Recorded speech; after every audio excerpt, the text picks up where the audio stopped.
Okay, let's dive in. Today we're looking closely at Exodus chapter 39. Right. This is where it all comes together, really, the completion phase. Exactly. Our goal is to really understand the incredible detail in this text. Uh-huh.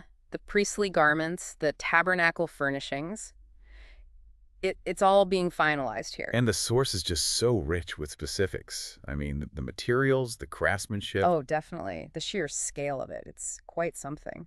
and you get this sense that there's a deep purpose behind all this precision, the significance of these objects. Absolutely. So the text jumps right into the making of the sacred garments. Yeah, for the priests ministering in the sanctuary, it starts with the colors blue, purple, scarlet yarn. And fine linen, specifically for Aaron's garments, And then, almost immediately, we get that key phrase. as the Lord commanded Moses. Yes.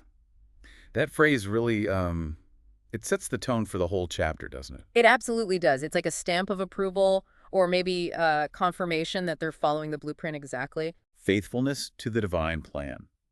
The description of the ephod itself is fascinating That vest-like garment worn over the robe. Very distinctive. and made with actual gold threads worked into the fabric. I know. Can you imagine? Hammering gold so thin you can cut it into threads to weave? It's just incredible craftsmanship.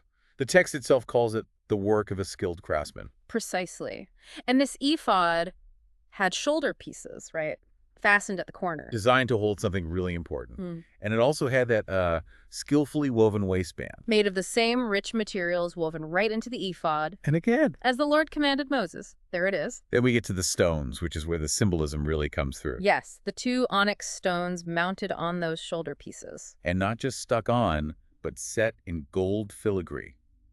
That intricate gold work. Beautiful work, and crucially engraved like seals with the names of the 12 sons of Israel. Right.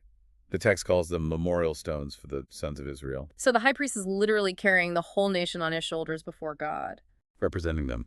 And yes, done. As the Lord commanded Moses. It keeps reinforcing that point. Okay, then the breastpiece.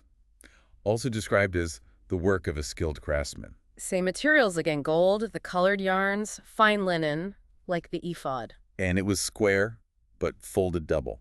A span long, a span wide, about 9 inches square maybe? Roughly, yeah. And on this, they mounted 4 rows of precious stones. 12 stones in total. The text lists them specifically. And each stone engraved like a seal with the name of one of the 12 tribes. So like the shoulder stones, it represents the tribes, but maybe more individually. Perhaps they were also set in that gold filigree. And they had to attach this breastpiece to the ephod, Right, using braided chains of pure gold like little ropes. attached to gold settings and rings on both the breastpiece and the ephod's shoulder pieces. And more gold rings on the inside edge, connected with a blue cord down near the waistband. And the text actually explains why. Yeah, so the breastpiece would not swing out from the ephod. Practicality again. It needed to be stable during ministry. And even that specific way of attaching it, Let me guess. As the Lord commanded Moses. you got it. Every single detail mattered. Okay, next up is the robe worn under the ephod. The robe of the ephod, yeah. Yeah. Made entirely of blue cloth. And it mentions a detail about the neck opening being reinforced so it wouldn't tear.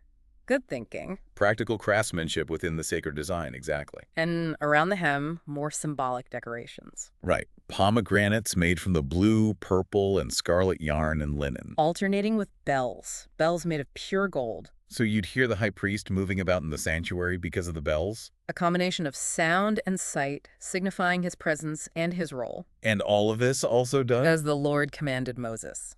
Yes. Yeah. Now, beyond Aaron's really elaborate garments, they also made simpler items. Right, the tunics of fine linen for Aaron and his sons. And the turban for Aaron, also fine linen. Linen headbands for the sons. And undergarments too, finely twisted linen. The sash for the sons involved embroidery work, another specific skill mentioned. Simpler maybe, but still specific. And still. Made as the Lord commanded Moses. It applies to everything. And the final piece for the high priest's headwear. Ah, the plate. The sacred diadem. Pure gold. And engraved on it, like a seal. The words. Holy to the Lord. Wow. A very clear statement. Absolutely, signifying his dedication. And this gold plate was attached to the turban with the blue cord. All done, of course. As the Lord commanded Moses. That completes the garments. So after all that detail on the clothing, The focus shifts. Yes, a big statement. So all the work on the tabernacle, the tent of meeting, was completed. A major milestone. The whole construction project is finished. And then what follows is like a grand inventory check. Yeah, the Israelites bring everything they've made to Moses. It's a comprehensive list showing every single component was finished as specified. It starts with the structure itself, the tent, frames, crossbars, posts, bases, Even the clasps holding it together. and the layers of coverings, the inner curtains, the dyed ram skins, The durable outer layer, the sea cow hides. then the furniture inside, the Ark of the Testimony, The most sacred piece with its poles and the atonement cover. the table for the bread of the presence, with all its articles, The pure gold lampstand for light with its lamps and tools.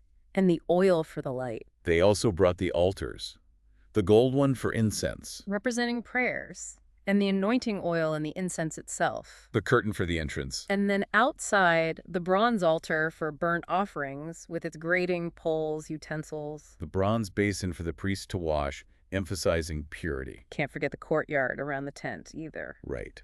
The curtains for its walls, the posts, bases, the entrance curtain. All the ropes and tent pegs needed to secure the whole thing, tent and courtyard. Every single piece accounted for.